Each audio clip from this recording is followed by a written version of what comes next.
The next item is 8A, which is a resolution requesting that the local delegation oppose any legislation that would reduce or limit voting rights, opportunities, operations, or access, and that the governor veto any such legislation that may be adopted. That ordinance was sponsored by Mayor Pro Tem Clark and Commissioner Lane Lucas. Which one of you like to make that motion? I so moved. Got a motion by Commissioner Lucas, a second by Commissioner Clark, and I think Commissioner Bronson may be telling me he wants to sponsor that motion as well. Yes, sir. And Commissioner Watkins, we got you? Tillman. Okay, Commissioner Clark, you had a question or comments? Yes, I know that we are on a time crunch, but this is incredibly important, and I've spent the last couple of days going through the different committee substitutes, and I just, I hope y'all will indulge me for a second to talk through what we're, why I joined with Commissioner Lucas to bring this forward. These bills are changing, and the best way to do that, I prepared remarks to go through the most recent committee substitute, which was amended yesterday in the House Committee on Special Elections, or the House Special Committee on Elections Integrity. So I'm going to read these, and then I'm happy to answer any questions that folks may have. I know this resolution may seem vague. I know it may also seem like a gratuitous attempt to insert this body's opinion into a conversation where it should not be. I've heard it said that our actions today may not change a single mind, and that it may be a slippery slope that leads us to comment on varying hot-button political topics at the state or national level. And lastly, that it can create a costly rhetorical divide in this board over something that is out of our control. I want to start by saying I understand all of that. I truly believe this body works best when we work together and do everything in our power to check our politics at the door, sit in these chairs, and work together for the greater good. I would not be proposing this resolution if I did not think that's what it does. The fact of the matter is that while the legislation in question is primed to stir emotions by amending laws that we cannot ourselves change, it is changing laws that directly impact our ability to govern, directly impacts our neighbors' access to decide who governs them, and impacts our appointees' and employees' ability to conduct free, fair, and accessible elections. This legislation has changed several times. There was a House version, a Senate version. There were committee substitutes and other bills that died on the vine before crossover day. But it seems that the ideas that would directly impact this body's, our body, and the local board of elections' autonomy and ability to conduct free and fair elections have survived the legislative process thus far. And it's precisely those aspects of this legislation that concern me the most, and what I'd like to spend some time explaining, Mr. Mayor. First, Section 2 of the main bill in question, Senate Bill 202, grants the state election board the power to appoint a single individual to replace an entire local board of election at their own discretion. In Macon-Bibb County, the two major parties each pick and appoint two representatives to our board of elections. Then you, Mr. Mayor, recommend a nonpartisan chair based on the recommendations of the Board of Elections, which is subject to this body's approval. Under the current version of this bill, all five of those positions, including the chair that was appointed and approved by Macon-Bibb County's duly elected representative body, us, and the local Board of Election, can be replaced with a single person, and that can happen without our input. Should this bill become law, our autonomy under home rule guidelines our autonomy under the home rule guidelines of the state constitution and code is unquestionably at risk. To make this fact further egregious, Section 4 of the most current version removes the Secretary of State as a voting member and chair of the Elections Board, making this post subject to an appointment of the legislature, a body, I may remind us, is made up of 236 differing opinions. With the state legislature already having appointment power of 2 of the 5 slots at the State Elections Board, this would effectively allow the state legislature to appoint the majority of this board.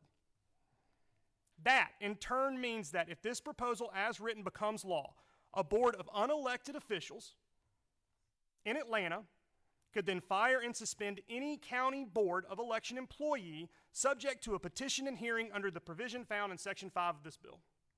Let me repeat that.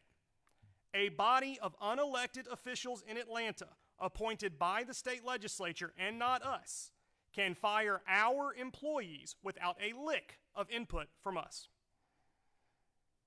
A further troubling aspect of this proposal, as written, is that much of the proceedings in question can be done without transparency.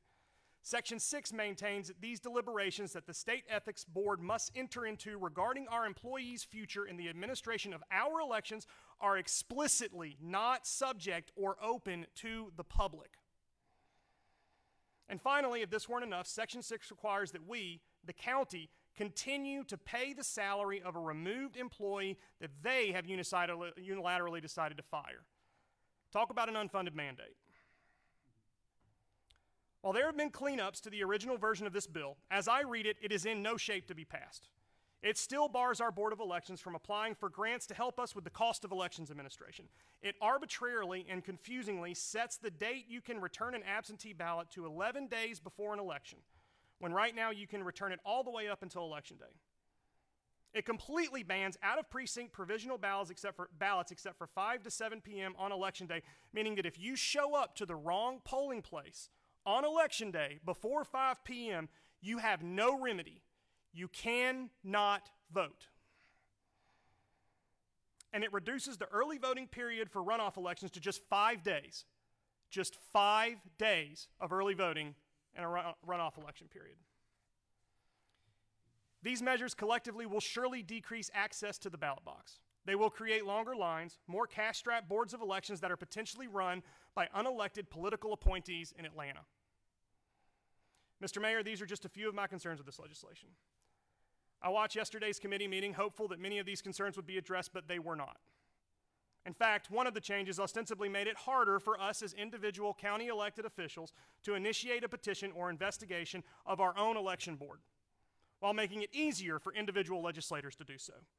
It raised the threshold of us being able to initiate an investigation from just one commissioner to a majority of this board, and changed the threshold for legislators to potentially just one of them in our delegation needed to initiate deliberations.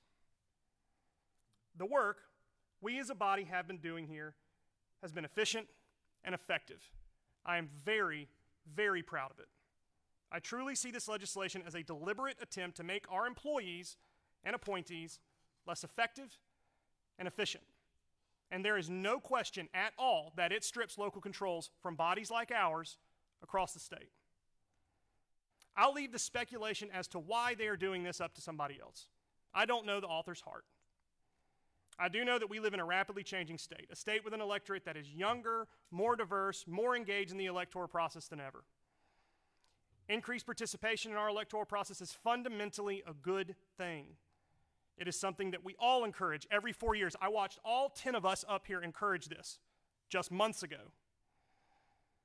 And I believe that we owe a supported, open, and accessible election process to those we are encouraging to participate. And I do not believe this legislation ensures that. In fact, I truly believe that the letter of this proposal does the opposite. It is up to deliberate bodies like us, bodies that draw our power from the democratic process, to protect that democratic process. We must do so no matter an election's outcome or who is in charge, even if that person or group or party in charge is one that we most vehemently disagree with. While I hear it being said that these measures are intended to protect the integrity of our election process, I cannot find those protections in the words of this legislation. What I can find in the words of this committee substitute in question is the usurpation of duly elected officials of our charge of conducting a free and fair election. We are better than this legislation being proposed by the General Assembly. This resolution before us today is bigger than the words on it.